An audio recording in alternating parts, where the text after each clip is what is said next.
Fam, we got a cream puff here. This is Justin Stevenson, and I've got a 2019 Toyota Highlander XLE hybrid with only 97,000 miles. And it looks incredible. Definitely parked in the garage. I don't even see very much character on this front paint.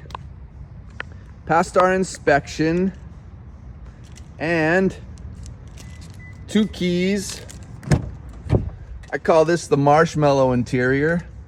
Toyota calls it almond. Heated seats and bench seat in the back for the kiddos. It's got the shade there. We put nitrogen in the tires. We put 1 year of paint protection on this puppy. Come see me. It won't last long. Ask for Justin.